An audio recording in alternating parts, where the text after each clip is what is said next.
Our next speaker is Mr. Nataraj. And if I understood well, you will bring us on the transmission and distribution part of our business. For 10 minutes.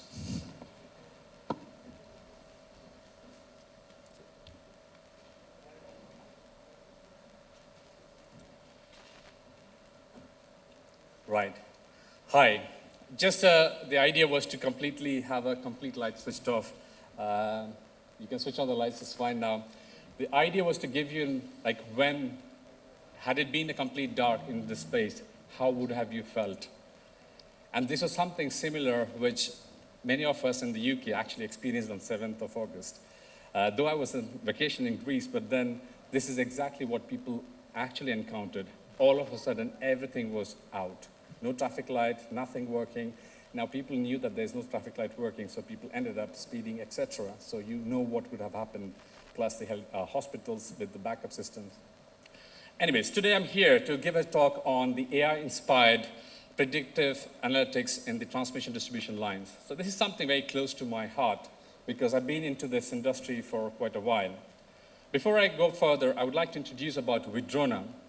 So Vidrona is a precision predictive energy asset management company, and we provide our customers with valuable actionable items which they can take in a due course of time so that they can go for a predictive maintenance. We came into existence as Oxford University's GEP program, and they later incubated by a European Space Agency where we were validating our technology as well as the market. How do we operate basically is that we gather the data, so you can already have various forms of data capture. What is beauty is that what do you do with the data? At the end of the day, you want to make valuable insights from this data or the intelligence out of it. And that's where any data which is collected using the drones, satellite, helicopters, handheld devices, also on. So we process this using our proprietary algorithms on computer vision, machine learning, and AI on this data to generate that actionable item. The other challenge is that once you have identified the challenges, it needs to be classified or categorized based on the severity. And that's what we've been doing. We provide the customers to make a wise decision, business decision, which you've been running. We're not here to pinpoint that, just we were speaking to Mr. Samantha, that we're not trying to tell anyone how to run the business. It's about how we can help them with what already is available to us.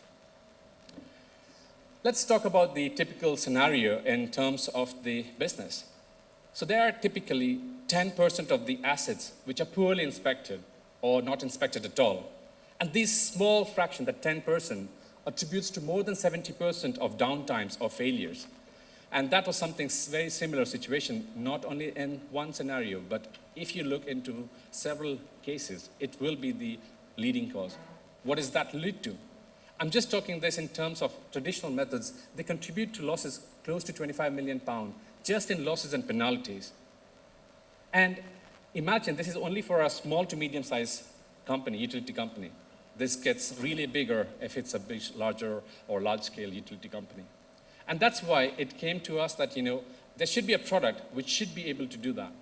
And that's how Vidrona came into providing the AI-inspired analytical platform. So that's our platform where you can bring in your data, process them, and then get actionable items so that you can take a scheduled maintenance and more on the predictive side. Please do remember, we're not just talking about predictive maintenance in terms of just saying that some rusting. Very often I ask this question, what do you do in predictive analytics for rusting? People say, like, we see brown patches. It's too late. If you can see, it's too late. Where's the predictive thing there? It's about reactive system. And that's how we come up and say that with our analytics, you start to see things before, not humans, but the machines. They are making use of the AI to help you to go for predictive maintenance.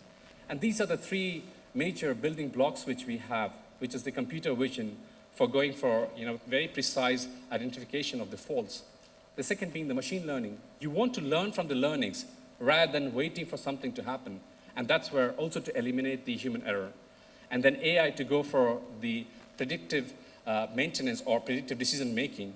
That could be by going for either supervised learning or even unsupervised learning with the combination of various technology. Without talking much, I would actually like to showcase some of the examples how this could make sense to you. This is just a small segment of one of the transmission towers. And you need to identify, first of all, a correct localization of any asset. You might say that you have a GIS, GNSS location mapping for these assets. But there is very often we have realized that there is always a human error involved into the entire thing. And here, you can see that our algorithms, they start reading that and they start to do the very first stage I'm showing you. The machines start to, like the computers start to look at the information, which is one small tiny bit in the entire information, captures, gets that data, and it starts to tell you, first of all, where exactly this asset is. And further on, later on, you can start associating that with mapping with the GNSS system. And when I talk about GNSS, it's not just restricting to the 6 degrees of freedom, but further on. So now you know exactly where your fault is. Now you need to know what needs to be done. So this is another example where I'm trying to keep you like a side-by-side mapping, on the left being the original data as an optical data. It's just pure optical data. But then how does the intelligence comes from that? You can see that the next part is that had I asked in this particular image, could you actually identify a typical fault or a problem? I would say no. Even if it's an experienced lineman, he would be doing it from the ground, or even a helicopter, or say a drone. It's still, these things are something which can get skipped very easily. And that's why we need to make use of the technology to augment all the voids which we have and fix them and get things running, up and running. And this is where you can see like loose nut and bolts, missing of quarter pins. We have more than 105 different types of fault identification, which does give this product solutions. This is another thing which I'm just showing you, where very often I see people immediately, especially in the transmission distribution business, to start thinking, what? Imagine this thing and your asset. How would you feel that? These are the very fundamental things, like, the quarter pin missing. And I wouldn't be able to do myself, even though I can say that I've done my PhD and all these things stuff. But if I had to do the conventional method, I wouldn't be able to do it. And that's why we are making use of the technology to highlight these things.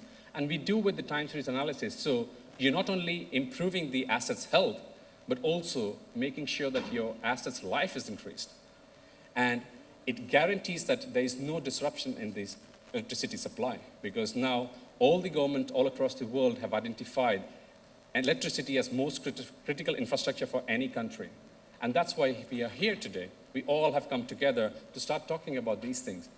The idea to give you is to show why these things start to make sense.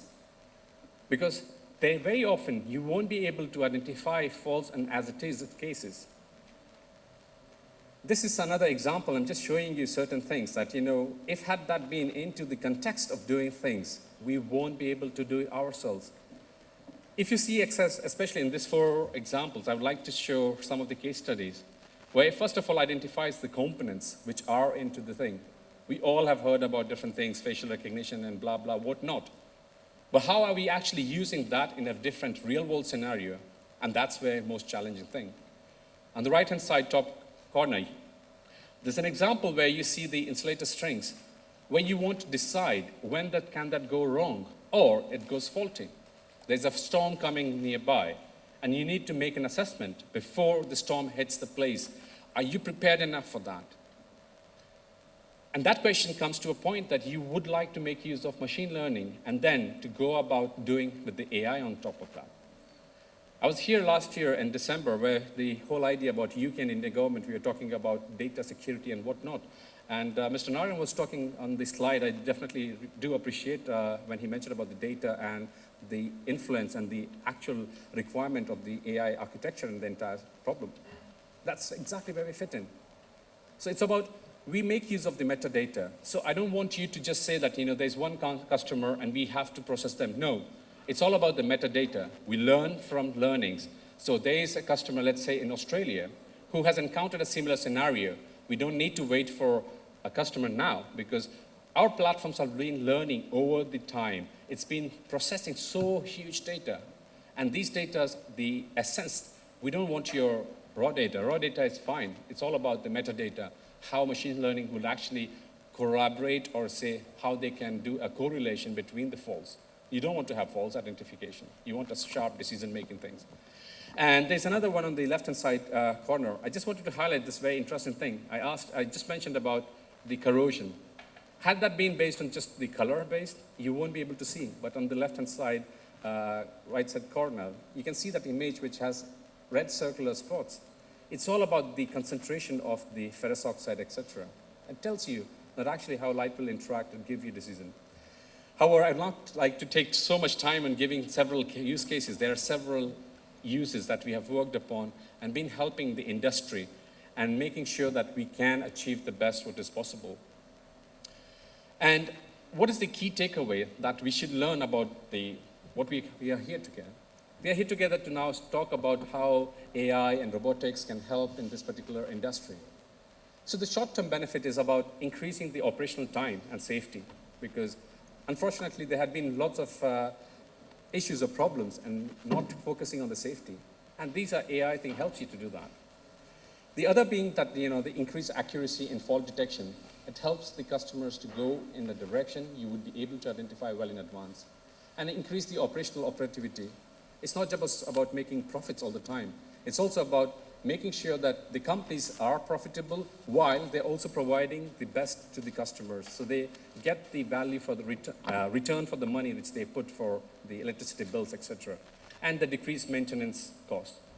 Because that's where we are all happy with that. I don't want to pay extra bill every increasing year, but at the same time, I don't expect the companies or the utility companies to be cutting down on their profits. It's about finding the well balance, optimizing things. It's about optimization. It's about making it cost effective and the most efficient way. And the midterm to long term, the takeaway is about how analytics would make use of the model fitting and then give you leader to a better predictive maintenance. And that's what we've been doing. And all our products have been focusing on that. And these are some of our customers and collaborators who we've been working with. And I'm quite happy that some of these early adopters are those who start to take things to next level. And that makes a very impactful solution to how people will benefit out of it. So thank you very much. And if anyone has any specific questions, please feel free to connect with me or our team in this aspect, and we'll be happy to talk and discuss furthermore on that. So thank you once again.